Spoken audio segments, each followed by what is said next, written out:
I'm just going to ask you, the listener, who controls the music industry? Who controls the style of music? Who controls how it's marketed? Who gets to rise to the top? Because those are real individuals. So we could say they, and it's dark, and yeah, it is dark. It's pretty demonic. When you start looking at music back in the 50s, 60s, 70s, you know what they were selling? Their voices. They were selling the songs.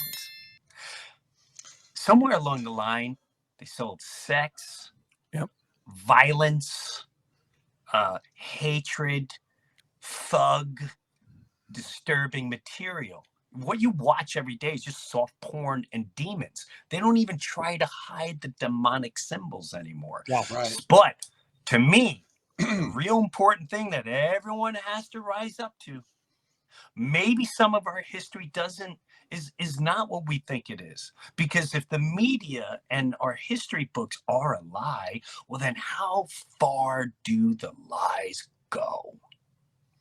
And so where do we look? Do we look at the music, what you said, Marina and Jay-Z and blah, blah, blah? And I ain't saying that Jay-Z's, but I've seen him do this multiple times. I've seen him in the video with the spirit cooker. I've seen Lady Gaga with the spirit cooker. I went to Vegas and watched Lady Gaga's line of meat clothing. I saw it. I saw the vomiting.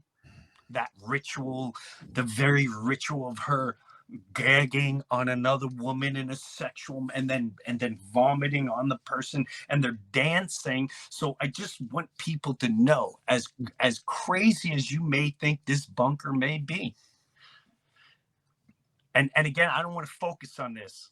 It's just I want to make you aware, because at the end of the day, no matter how dark, no matter how evil, light and truth and love will conquer all of this. It already is, and it's going to. Mark my word. Yeah. Now, yes, the devil will fight fiercely with all his weapons, but God is way more powerful. The light is more powerful. Love is more powerful. So I just want you to know that too. Here's hold on a second, a little funny, little comedy relief here. This all reminded me when I was a kid. My sister, 2 years older than me, right? So she's maybe 16, I'm 14, and she loved disco, right? Disco is big. So so you just hear all the disco coming out of her room. Yeah. Right. And she'd always crank it up, you know. And then my dad never said anything. She listened to it, right? And then one day she puts on this record, right, a 45. She puts on Push, Push in the Bush. And all of a sudden my dad's like, whoa. Hold on a second. No. I don't like that one. She's like, what? It's just a song. Yeah, I do think it got more aggressive in the 80s with MTV. I'm looking back at all the music videos, and they really were pushing nothing but sex and men to look like women. And men to look like women. Right. That was, and that controlled an entire teenage generation. That controlled an entire, just like what a phone does to this generation. Right. MTV did that to us. You remember that scene from was it Tommy Boy, where Chris Farley, he's supposed to be taking over his dad's business and he can't quit goofing off. And they're like, "What are you doing over there?" And he's dodging cranes. The cranes are flying by. Right. I was just checking the specs on the M line, and he got, busted just kind of.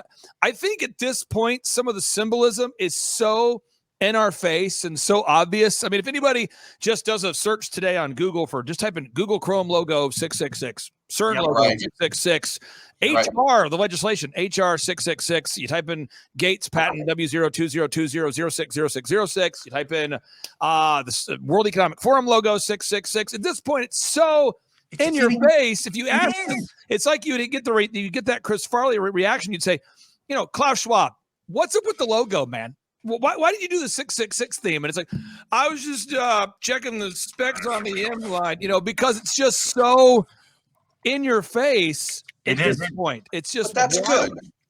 That's good. Go ahead. It is. I think it is good. It's coming to the surface. It is coming. That's the saying, dark to light. And I think the more people see it, and a lot of people are not going to see it right away and understand it right away. As this man said,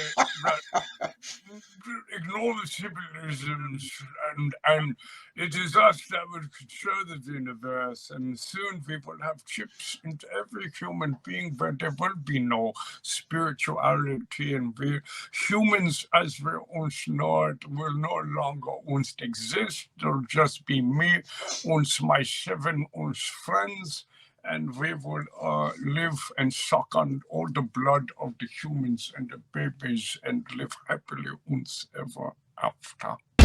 Check out the Breuerverse every Friday at 9 a.m. Eastern, 6 a.m. Pacific. If you can't wait till then, sign up for Patreon and get it a day early, along with other exclusive content.